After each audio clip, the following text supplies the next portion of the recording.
Magik, issue number 6 from Marvel Comics. Feels like I just covered a Magik issue not that long ago. I guess this series is coming out twice a month. That's what it feels like anyways. So we start off this issue with the Goblin Queen, Maddie. And Maddie is at the Limbo embassy in Manhattan. So I guess Limbo has their own embassy? That's kind of weird. Does that mean Hell has its own embassy too? Is there a Hell embassy in New York or something like that? That'd be kind of weird. Imagine like working at the embassy for like Limbo or Hell or something like that. But yeah, Maddie is talking to, I guess, her demon secretary, and she opens up this door and there's a huge explosion. So someone has just tried to assassinate her.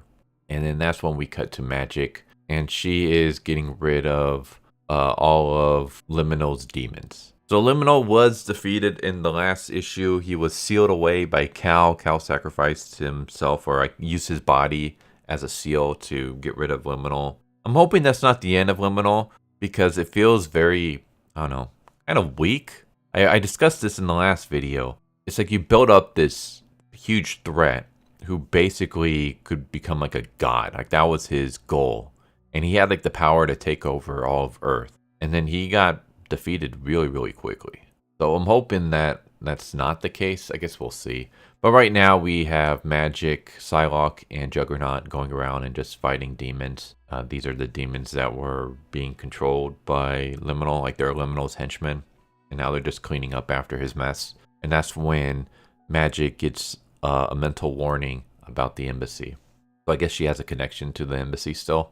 And she arrives just to see Madelyne waking up in the debris, and Madelyne turns to one of her demons and uses her powers to look into his memories and sees that he is the one that rigged the office to explode. And Madelyne starts talking with Magik. They kind of have like a back and forth where Madelyne believes that Magik is trying to take over Limbo again, but Magik is like, no, I gave it to you for a reason. Like, I don't want that kind of life anymore. And so she's just like, just let me help you. But apparently it turns out that the subjects of Limbo are kind of upset with Madelyne. They feel like Madelyne is spending way too much time on Earth, and they don't understand that the reason she's doing that is because she has to make peace with the humans. Otherwise, the humans are going to destroy Limbo. Either way, they go into Limbo. They go into this giant castle. They have a meeting with all of Madelyne's consultants. This is basically her war council. And it turns out that there are rebels. The rebels are using ancient magic to hide their locations. And they basically think that they're somewhere in the ravine of the wastes. And Madelyne's like, well, if you guys know about that, it's only a few hours away. Why haven't you done anything about it?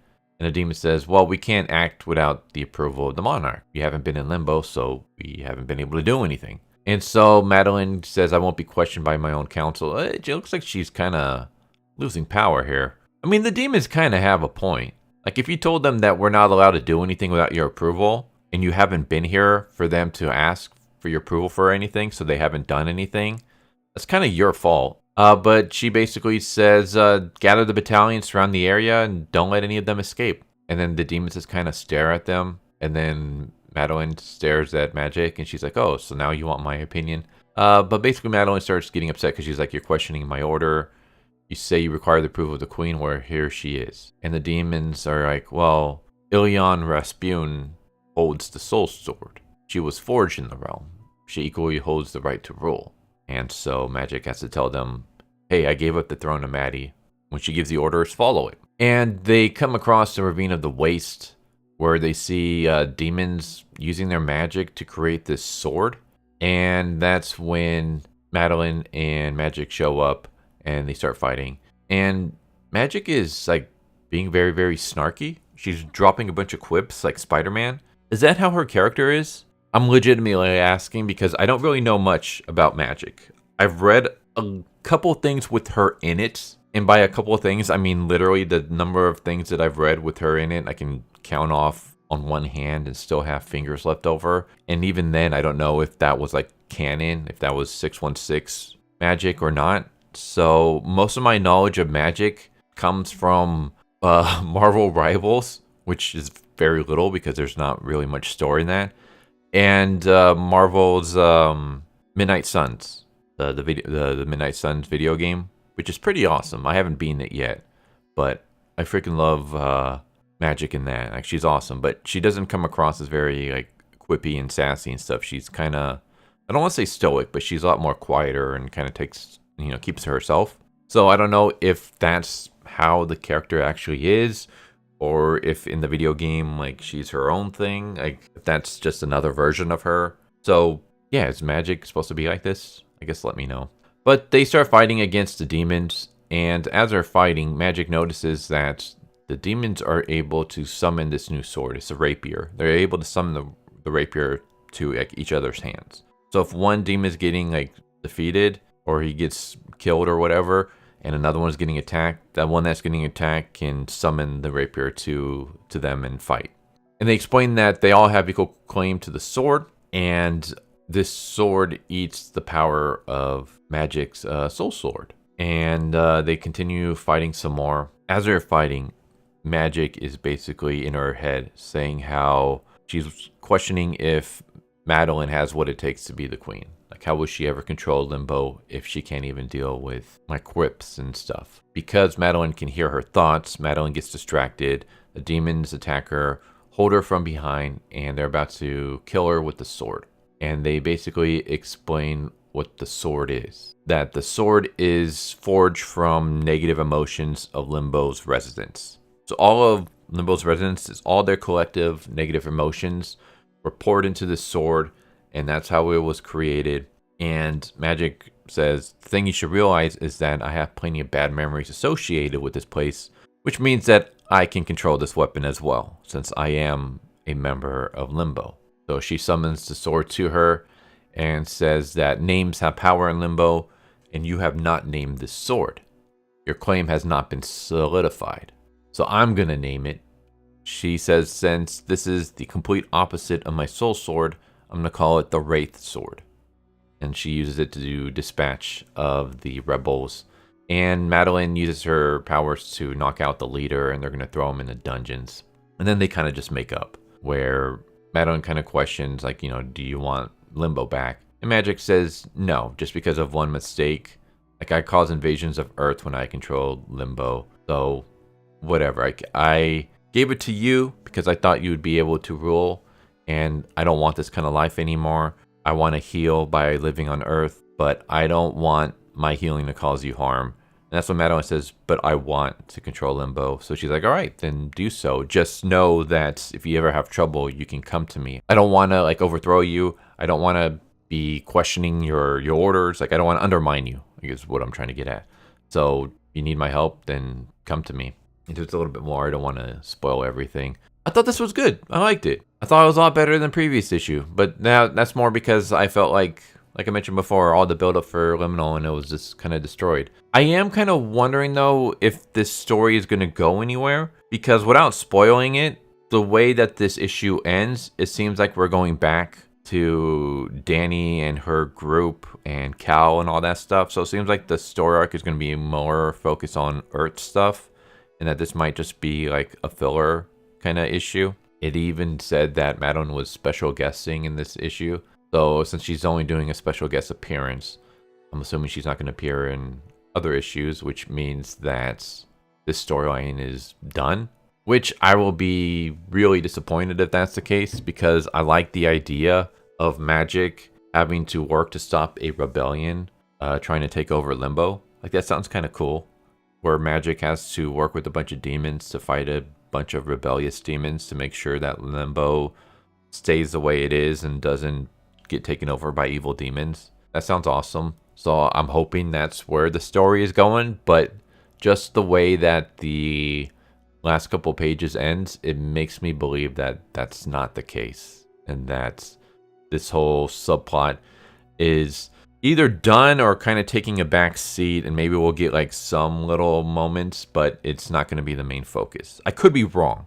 This is just how I'm interpreting the final page, and I'm hoping I'm really wrong, because I like the idea of the Limbo revolution over whatever they have to do with Danny. Like, I don't hate Danny's character. I don't know much about her to hate her. So, this isn't like me hating on Danny. I just find this story plot way more interesting than whatever Danny has cooking up. Artwork is interesting. I don't know if it's the same artist as the previous issue. Here's the thing. When it comes to comics, I don't ever really pay attention to the people behind it. I don't look to see who the artist is. I don't look to see who the writer is. Even if it's a series like I enjoy, I usually tend not to. The only times I really know people's names, like Hickman with the Spider-Man run and Benjamin Percy with the Ghost Rider run, is more because of their association on social media. Like someone will mention something on social media and attach it to the artist or the writer and stuff. And that's usually how I know. But when I'm picking up the comic myself, I don't pay attention to any of that. And the reason why is because I don't want to come in with any bias. I don't want to come in saying like, oh, I read something that this artist wrote before and I hated it. So I go in with a negative mindset, or I loved what someone, wrote previously. So I go in with a super positive mindset. Also, I'm on social media, not a lot, but I appear every once in a while. Mostly I just read stuff or I post when videos go up. I don't really do much other than that, but I do get ideas of like future stuff to read, sometimes from social media. And there were times when I'll see like comic pros and just they become way too political. Whether their politics agree with me or not, like I just don't like the way they handle things. So that already puts me kind of like, I start associating them with the social media, and I don't want to do any of that. I want to go into a comic completely unbiased, and like I'm judging the comic just based off of the comic itself. I don't know who is behind it. I don't know who's writing it. I don't know who's illustrating it or coloring it or any of that stuff. So the comic just gets judged on its own merits rather than who's involved in it. So I don't know if the artist here is the same. I'm not even going to go up and look and check it out myself because again, I don't want to know. I want comics to, I want to not know who's behind any of these comics. So I don't know if the artist is the same as in the previous issues. I just kind of noticed that the artwork is it looks a little bit different here. Like the artwork seems a little bit more rough. What I mean by rough is that like the lines seem more like undefined. Like it feels a little bit almost not really scribbly, but like even like shadows are kind of just it seems very, very rough and quick. Like even some of the inking, you can kind of tell, like you can see where it's like the markers are being used, which I actually don't mind. It actually kind of works. Maybe it's because of the tone, because it's like, demons and stuff like that. So you kind of have like this rough kind of look to it because, demons and Limbo and stuff kind of have a rough look to it. So it works. But yeah, I don't mind this artwork at all. I just kind of noticed that the artwork looks a lot different. Maybe it is the same, but it has like this very really rough look. And yeah, I actually don't mind it. But yeah, I enjoyed this. I thought this was good. I'm hoping that we continue with this plot because I like the plot a lot. And also for anyone out there who has read a lot of Magik, it looks like Magik previously was the Queen of Limbo. Are there any good series with Magik out there? Like a good run where she's the Queen of Limbo and she like leads an army of demons to do stuff? Because that sounds kind of cool. It kind of reminds me of Johnny Blaze when Johnny Blaze was briefly the King of Hell. I don't know. The idea of a main character being in control of a bunch of demons sounds awesome. Whether they're in control, like whether they're the King of Hell or the Queen of Limbo, that sounds kind of cool. So if there's like a really good run of Magik as the Queen of Limbo, let me know and I'll see if I can track it down and check it out. But yeah, I like this. I thought this was good. So there you go. There's Magik issue number 6 from Marvel Comics. If you enjoyed the video, hope to see you next time. Take care. Later. Thank you for watching my video. I hope you enjoyed it. If you didn't, I still want to thank you for watching it this far, and I hope the next one is more to your liking. With that said, thank you once again, and I hope you guys and gals have a good one. Later.